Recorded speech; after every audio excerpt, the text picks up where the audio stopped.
Bismillah ar-Rahman ar-Rahim. Alhamdoulillah wassalatu wassalamu ala Rasulillah amma ba'd. Assalamu alaikum wa rahmatullahi wa barakatuh. Brothers and sisters, how you guys doing? Part 21 of the Seerah, and today inshallah is going to be a very exciting episode. As you guys can see, we're talking about the actual battle of Badr, one of the first major events that the Prophet and the Muslims would take a part in, and it would be, as we discussed, a completion of the tensions that would be between the Muslims and the Quraysh. Now, minor fights, as we discussed, the Ghazwas and the Sariyah, they would happen, they would occur, of course, before the major battle of Badr. However, they were minor. They were like not too extreme for us to mention. Now, what is Badr? The Battle of Badr was the first major battle that the Prophet peace upon him and the Muslims would fight against the Quraysh. Why is it called the Battle of Badr? Badr is simply the area that they were fighting in. It's an area between Mecca and Medina, and this is where the battle would take place. This is why it's called the Battle of Badr.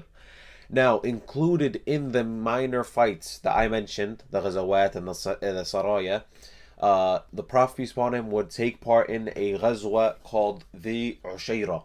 The Ushayrah, and in this very battle, this would be a direct effect or a direct reason why they would fight in the Battle of Badr. Now, this Ghazwa in specific and others were the Prophet peace upon him and the Muslims intercepting the caravans of the Quraysh. Okay, now some people might immediately ask, why is the Prophet peace upon him intercepting the caravans? Isn't this something like it can be viewed as bad? Remember, this is the Quraysh that stole and killed the Prophet peace upon him and the Muslims. So when we're talking about exactly why the Prophet peace upon him did this, you have to have this in mind. Is that anyone in their right mind thinking about people who literally killed and stole from you, as they're coming through your land now in Medina, obviously you're going to take advantage of this as well. So no one can view this as saying that the Prophet is robbing them or anything like that. This is literally the people that killed him and is still killing him and abusing him and boycotting him and so on and so forth. So this is one of the ghazawat that the Prophet would intercept the caravan. Now this caravan is not no ordinary caravan like the other ghazawat. Rather, this is the caravan, as we're going to discuss, that had the most money and investment of the Quraysh in it. It's a major, humongous caravan. On its way to Syria, the Prophet tried to intercept this caravan, but Abu Sufyan and the Quraysh managed to escape. Now, on the way back, as we're going to discuss, something happens, and because of that thing that happens, this is what the Battle of Badr would occur at that moment. We're going to discuss exactly what that is in a couple of minutes. Now, the Muslim army and the Muslim people who would fight in the war of Badr, the Battle of Badr, the Muslims were around 300 men, 80 of which were Muhajirun, people from Mecca, and the rest were Ansar, who were the people from Medina, of course. Now, the Muslims, all of them, were poorly equipped, not fully trained or prepared for the battle. As we're going to discuss, even some people didn't go to the battle because they didn't know that the Battle of Badr was going to happen. As we discussed, the Prophet, what they thought was going to happen is that the Prophet was going on this ghazwa, he's going to try to intercept this caravan, and then they fail, they succeed, that's it, they're going to come back. They didn't know that in this ghadwa it would lead to this major battle. So this is some of the reasons why they didn't have more men or more of the Muslims, as we're going to get to know later on. They didn't take part in the Battle of Badr because they didn't know that it was going to happen. Of which, these 300 men, the Prophet only had 2 horsemen, meaning only 2 people had horses. One of which was Al-Zubayr ibn al-Awwam, and the other one was Al-Muqdad. And they had 70 camels between all 300 soldiers, which means each 2 people or 3 people had to share 1 camel. Even the Prophet himself shared his camel with 2 others. So it just shows you how poorly equipped and not prepared these Muslims were to take part of this battle. During the battle, in addition to the people who didn't go because they didn't know that this was going to happen, the Prophet appointed someone to take care of the affairs of the Muslimin in Mecca. That he would not go because he's taking care of the Muslimin in Mecca. Initially, it was Ibn al-Muqtam, and then later on, the Prophet or later on, who would replace him would be Abu Lubaba. And these people would not fight because, once again, they were put in charge of the people in Medina. Of which some key points is that the Prophet also had flag bearers, is that he made Mus'ab ibn Umair the main person who held the flag, and the flag was white. The Prophet divided the Muslims into two groups, two battalions. Leading each battalion was the two horsemen that we mentioned before. And this is some of the things that the Prophet did for the Muslim army. Now the Quraysh on the return back from this same journey, this business journey that we talked about, this is when the battle would occur. They were scared and anxious of being intercepted by the Muslims. So Abu Sufyan, he wanted to escape there safely to Mecca.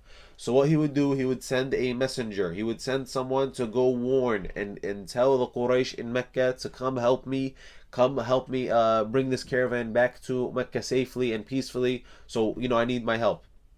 So he would send this messenger. His name is Damdam ibn Amr al-Ghaffari. So he would go, Damdam, and he would go in the middle of Mecca.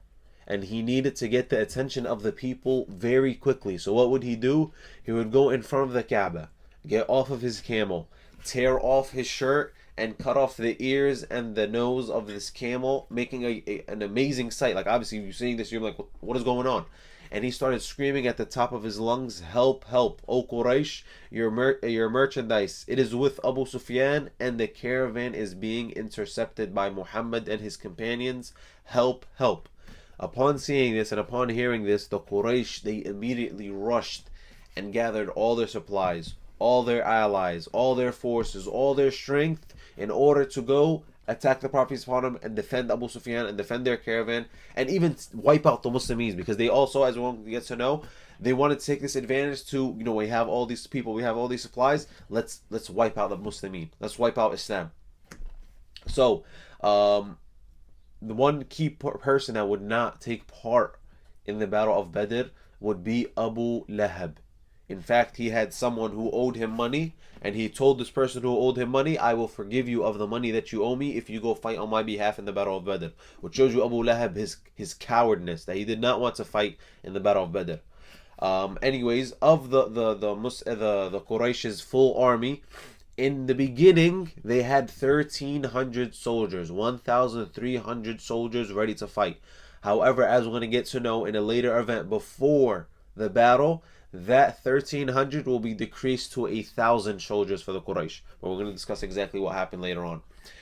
This 1,300 included 100 horsemen, meaning 100 horses in comparison to the two that the Prophet and the Muslimin had. They had 600 men with full armor and hundreds and hundreds of camels.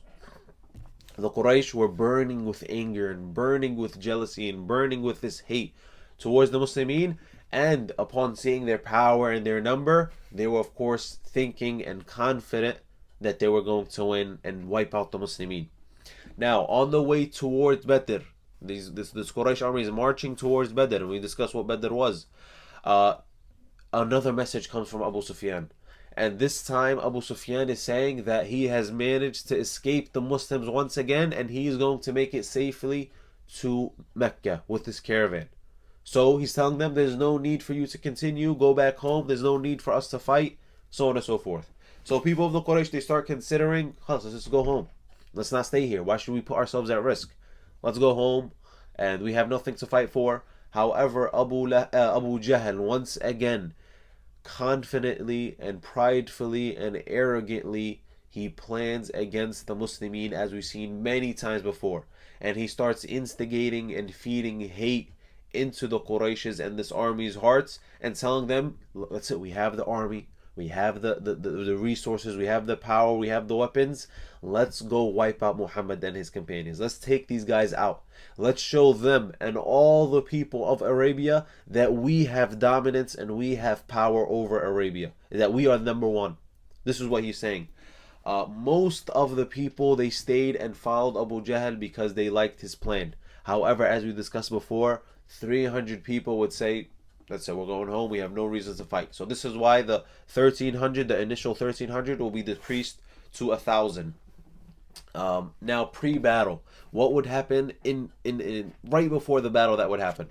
So after seeing the evil intentions of Quraysh, the Muslimin were left with no chance except to defend themselves. Is that the Prophet peace upon him knew, and the Sahaba knew, that we had to act, because if we don't act against this Quraysh, everything that we did and all the potential that we have in Medina would be lost. We discussed for 4 episodes now what the Prophet did and the Sahaba did immediately upon arriving in Medina, and how they, literally took over and established an entire society in Medina. And they had so much potential about, the future things that they can do. This one event can literally ruin that and destroy that forever. So the Muslimin and the Sahaba, the Prophet and the Sahaba, they had to act and do something in order to keep this intact, this society and all the potential that they had. So the Prophet, what would he do? He would consult, and he would ask for the opinions of the Muslims, the Sahaba. And the Sahaba, of course, they're honored and they're amazed that the Prophet Muhammad ﷺ is asking for their opinions about what should we do in battle. Subhanallah. So the Sahaba, they finally, someone gives their example, so on and so forth. However, the final conclusion that they come to would be that, Ya Rasulullah, whatever you decide, we're going to follow. This is what the Muslimin said. However, the first people to answer were just the Muhajirun. Is that the people from the Ansar, the people who were, the helpers, the people from Medina, they stayed silent. They just let the Abu Bakr and Umar and these people talk. However, the Prophet encouraged the Ansar to also give their opinion. And the Ansar, in order to show the Prophet their loyalty, and that they were going to follow the Prophet no matter what they said, in specific Sa'ad ibn Mu'adh, he said on behalf of the Ansar, is that, Ya Rasulullah, just to show you their loyalty and that they're going to follow you no matter what they do. Sa'ad ibn Mu'adh, he says, if you were to ask us to throw ourselves into the sea, you would not find a man who would stay behind. Basically, Ya Rasulullah, even if you were to tell us to do something as amazing or as outside or odd as jumping into the sea, we would follow you in doing so. So no matter what you decide, Ya Rasulullah, us, the Ansar, and us, the Muhajirun, we all agree and we all are following you no matter what you do. SubhanAllah, the Prophet seeing this loyalty and seeing this confidence from the Sahaba, he had great happiness. And this is where he said the famous saying that, by Allah, it is as if I see the enemy lying in prostration now, meaning it is as if I see the enemy surrendering in front of me right now. SubhanAllah, just showing you how much joy and happiness the Prophet had from the statement from the Sahaba. Is that right now, it's as if I see the enemy surrendering before us right now. From this he's seen the confidence and this love that they had for Islam. So he said this famous saying, of course. And then the night before the battle, subhanallah, just think for yourself, even before me or you have a major decision in our life, we cannot sleep. However, as Allah subhanahu wa ta'ala says in Surah Al-Anfal, that the Muslimin, they had a deep relaxing sleep the night before the battle, subhanallah. Right before the battle, the night of the battle, is that they had a deep sleep, that they were not scared of Quraysh, that they were not fearing, that they trusted Allah subhanahu wa ta'ala. They slept very deep and relaxing sleep the night before Badr. Also, the night before Badr, the Prophet would go to the battle site and he would point out with his finger the position of such and such. He would say, Inshallah, and he would say, Inshallah, after every single point. He would say, Inshallah, this is where this group is going to stand. And Inshallah, this is where Abu Bakr and Umar is going to stand. And Inshallah, this is where this is going to be positioned. And so on and so forth, so on and so forth. And he would this would also show the Sahaba, is that this is the Prophet who is now a military leader, as we discussed last week. They're seeing this new aspect of the Prophet upon him. And Allah subhanahu wa ta'ala says in Surah Al-Anfal, remember when he covered you with a slumber as a security from him. The sleep that we talked about before, Allah subhanahu wa ta'ala is mentioning in the Quran. Also, the night of Badr, what Allah subhanahu wa ta'ala mentioned what happened, and Allah subhanahu wa ta'ala, caused rain to descend on you from the sky. So the night before Badr, the battle of Badr, there was also rain. This rain, it caused relaxation and it cleaned the Muslims thereby and strengthened their hearts and made them feel firm. Whereas the Quraysh, it weakened them, it delayed them. So we see how this rizq from Allah subhanahu wa ta'ala, he would help them in doing so, from the rain and from the sleep that he would provide them the night before, making them energetic for the battle that's going to come tomorrow. Abu Jahl, on the other hand, for the Quraysh, how would he prepare for the battle the night before? Is that once again he would instigate and feed the Quraysh and the army, because it's not just the Quraysh that's fighting. Remember, we said they had their allies with them as well. He would feed them hate and instigate them to build this anger and build this hate towards the Muslimin, making these Quraysh, filled with, just anger. They wanted to wipe out the Muslimin completely. The Quraysh knew of the Muslims' small number. Is that the Quraysh, Abu Jahl in specific, he would send spies towards the Muslim to check out their condition and what are they doing exactly. When these spies went there, they found out two things. One, of course, then they informed the Quraysh this, is that they were very small in number, which seems as an advantage.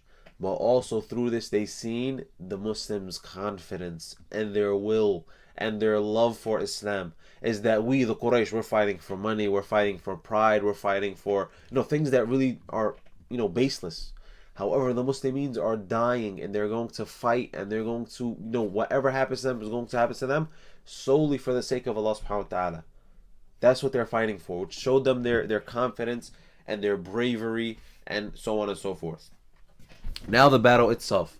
The battle itself would happen on Friday, the 17th day of the month of Ramadan in the second year of the Hijrah. Pause for a second. Is that Ramadan? Yes, at this time it was mandatory that the Muslims fast on this day, as we're going to discuss later on. In the second year of the Hijrah, 2 pillars of the 5 would be revealed and made obligatory on the Muslims. Prayer we talked about before. This happened in Mecca. Now two would become wajib, which we're going to discuss later on which ones would be. One of them is fasting. However, the most correct opinion is that the Prophet peace upon him instructed the Sahaba to break their fast on this day because they were, of course, in this extreme condition and they were going to fight in war, so they were allowed to break their fast on this day. The Prophet peace upon him, upon seeing the enemies right before the battle, he again started making dua to Allah subhanahu wa ta'ala, which shows the Prophet peace upon him in every situation he would make dua to Allah subhanahu wa ta'ala. He would make a dua saying, "Oh Allah, I am waiting for your victory which you have promised, and I beg you to defeat them." The Quraysh, upon seeing the Muslim army, once again they were confident. They seen their power, they seen their number, they seen the people that were behind them, and they seen the Muslims. They were confident and they were 100% certain that they were going to win, even though as we're going to see that something is going to happen that was out of their picture, out of anyone's picture. And then Abu Jahl, he makes even, you can say, a dua. He says, "Oh Lord, whichever of the two parties was less kind to his relatives and brought us what we do not know, then destroy him today." So Abu Jahl, he's asking for the judgment of Allah subhanahu wa ta'ala, right? He's saying, "Ya Allah, judge between us and whoever is, less kind to our people, destroy him." So what does Allah subhanahu wa ta'ala say in Surah Al-Anfal? He says, "Oh, you disbelievers, you ask for a judgment, now the judgment has come on to you." Is Abu Jahl asking for a judgment? So Allah subhanahu wa ta'ala responds to him directly, almost, you could say, in Surah Al-Anfal. He says, "If you cease to do wrong," meaning you leave the battle, "this is better for you." Then Allah subhanahu wa ta'ala says, "If you return, however, to the battle and fight the Muslims, we shall also return. And your forces will be of no benefit to you, however numerous it may be. And verily Allah subhanahu wa ta'ala is with the believers." SubhanAllah, such a strong verse that we can talk about for hours if we wanted to. Anyways, let's continue. So how would the battle start? How would it be initiated? Is that a man from the Quraysh, his name is Al-Aswad, he came and rushed towards Hamza, the uncle of the Prophet upon him, Hamza ibn Abdul Muttalib. And Hamza, he would, being very talented in fighting, as we discussed in episode 10 when he converted to Islam, who he was, Hamza, he struck this man in his leg, causing him to fall, and then he would finish him off with the final blow. Then the Prophet upon him, he would instruct. This is where the battle would start. So how would the battle start back in the day? Is that as you guys may have seen in some movies or some films, or you might have known this before, is that the Prophet, the two armies would send like representatives or like a couple of people to start off with an opening duel.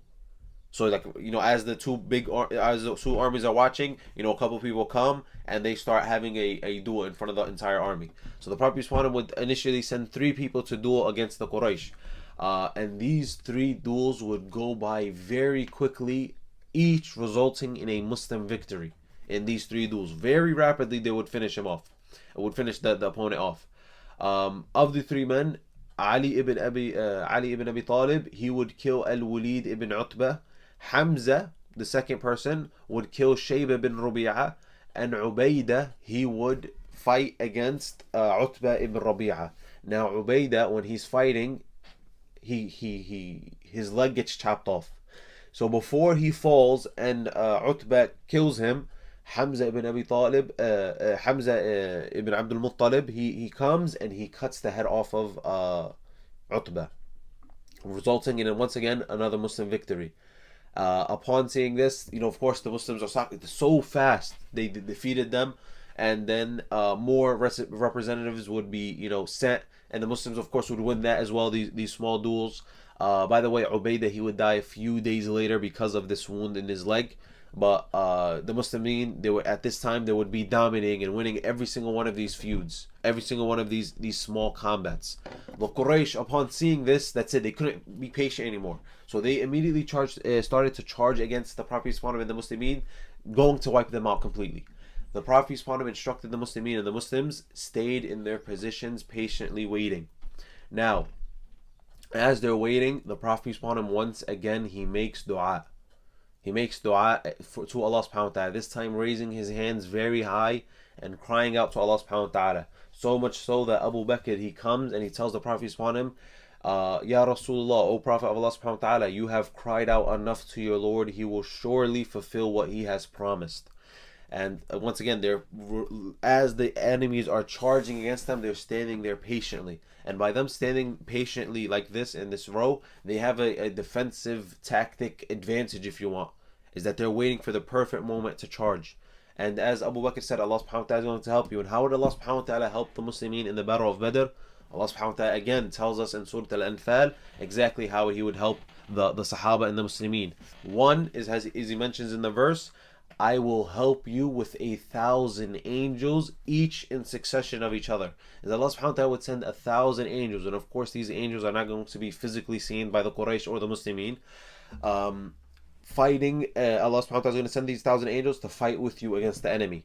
Also, Allah subhanahu wa ta'ala in another verse of Surah Al-Anfal, he says that I will put fear into the hearts of the Quraysh, of the enemy, of the disbelievers. Now the Prophet ﷺ commanded at this time for the Muslims to march forward, and the Muslims, they immediately began to rush and dominate the Quraysh. Even though they were triple their number and they were way more equipped, they started dominating this battle and winning in a very quick fashion.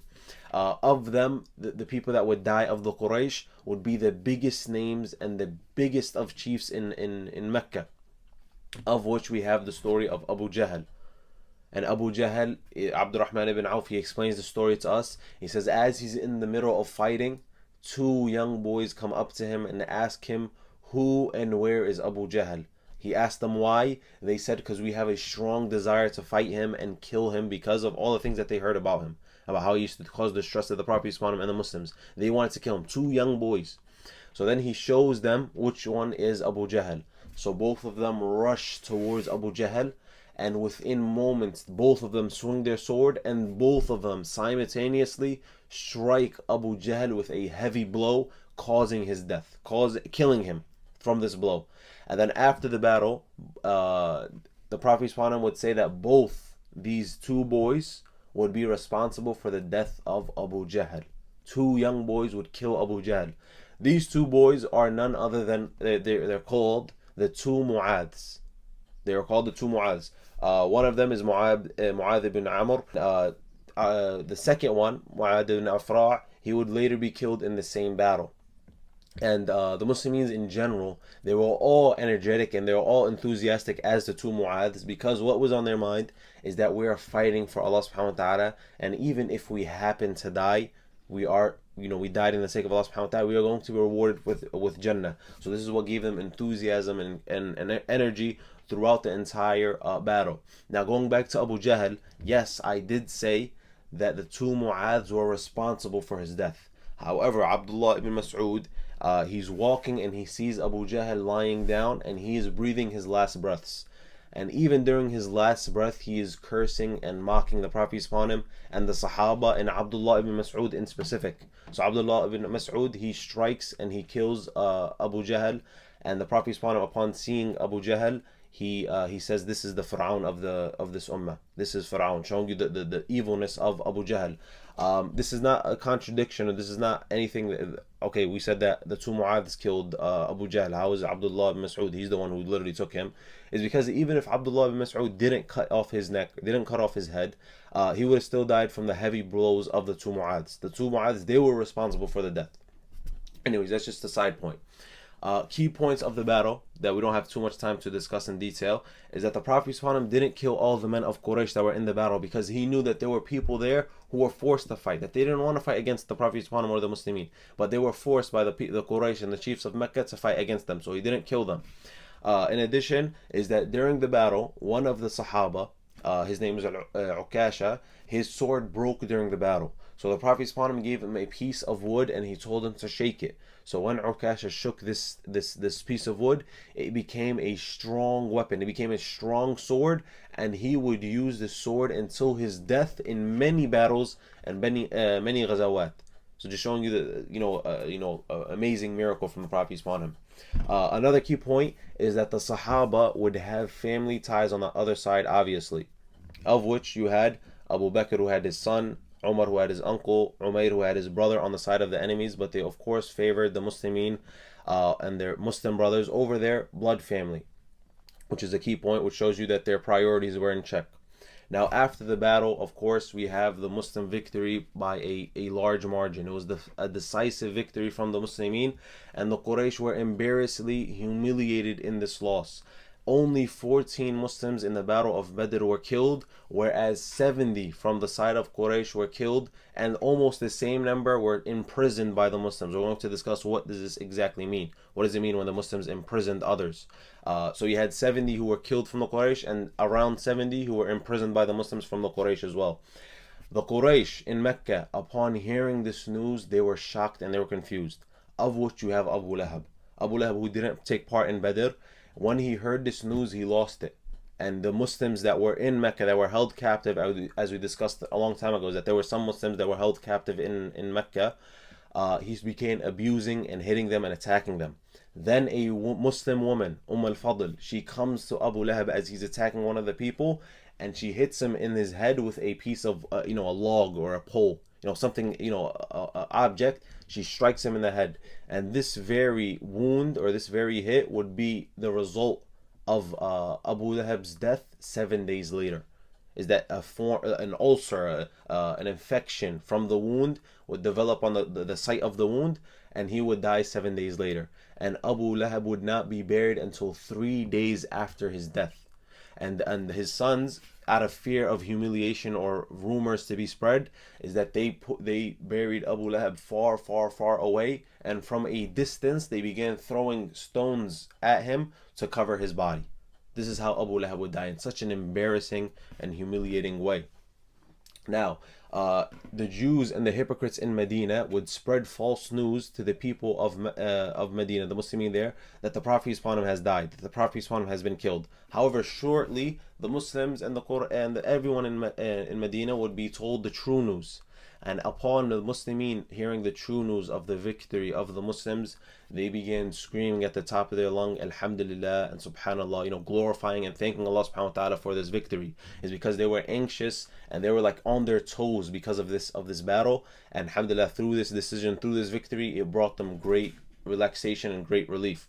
Now, some key points that happened after the battle is that the Prophet peace upon him's daughter and Uthman ibn Affan's wife Ruqayya would die the day that the news would come that the Muslims would win.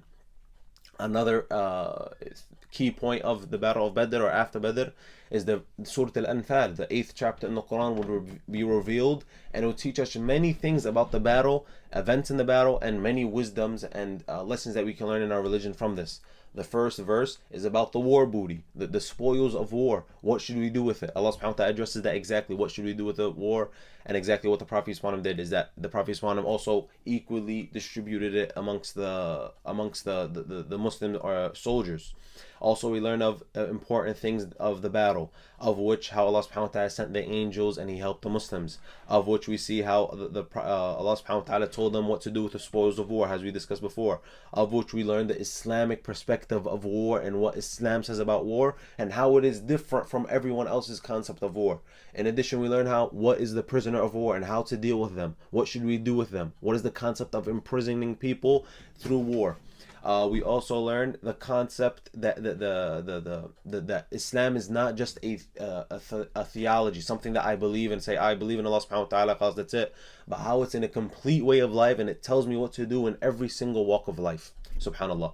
Of which An-Nadhr bin Harith, someone we mentioned before, enemy against Islam, was killed by Ali ibn Abi Talib, and Uqba ibn Abi Mu'ayt, who we also discussed before, enemy of Islam and the atrocious things that he did, was also killed by Ali ibn Abi Talib, even though some people say that he was killed by Asim ibn Thabit. But both of these enemies of Islam were also killed after the battle. Many people, as a result of this victory in Medina, accepted Islam because they seen that the Muslimin, they had power now, or they knew that they can trust them because Allah subhanahu wa ta'ala assisted them. There's no way that 300 can defeat such a powerful army of 1,000 without, some supernatural help. So this is why they believed in Islam. In addition, you had the Prophet, as we discussed, he treated the prisoners of war or imprisoned these people who were fighting against him in a humane way, in a way that no one has ever heard before. What is this way? Is that some were freed, some were ransomed. Ransom meaning is that, hey, we have this, we have 70 soldiers. Each of these soldiers, if you want their freedom, you buy them for whatever amount price. You had others who were told that if you teach 10 Muslims how to read and write, you will be freed. So we see that there's many aspects and there's many ways that the Prophet ﷺ treated them. And then some of them were exchanged for the Muslim prisoners in Mecca. So we have this prisoner, you have this prisoner, let's trade for each other. So you see how the Prophet ﷺ, even he would instruct, this humane treatment towards the prisoners of war, and how the Prophet ﷺ dealt with them is that either he would free them, he would exchange them for money or for another prisoner, or he would give them the opportunity to teach 10 Muslims how to read and write, which they would buy their freedom through teaching them how to read and write. As we discussed, two of the pillars, fasting, siyam, and zakah, the charity, would be obligatory in the second year of the Hijrah, the same exact year of the Battle of Badr. And the second year of the Hijrah would also be the first time the Muslims celebrate Eid al-Fitr, something that we just celebrated a couple days ago. This would be the first time that they would celebrate Eid al-Fitr, and this is Battle of Badr in a very summarized and short fashion. Thank you guys for watching, of course, and next week we're going to talk about, or maybe even a couple weeks from now, how this is, of course, yes, the first battle that the Muslims will take a part of, but it would not be the final battle. This was a major and probably the first major victory for the Muslims. But as we're going to discuss very soon, the Battle of Uhud would soon come, and we're going to learn what the Muslims did and what wisdoms we can learn and the beautiful stories of Uhud. And even some people may seem as a loss to the Muslims, but we're going to discuss how there's an overall concept, the overall thing that we have to understand. Once again, thank you guys for watching. I hope you guys enjoyed this episode. Once again, it's a very condensed and summarized version of the Battle of Badr. Maybe later on we can take a more detailed look of this battle. See you guys next week, inshallah. Assalamu alaikum wa rahmatullahi wa barakatuh.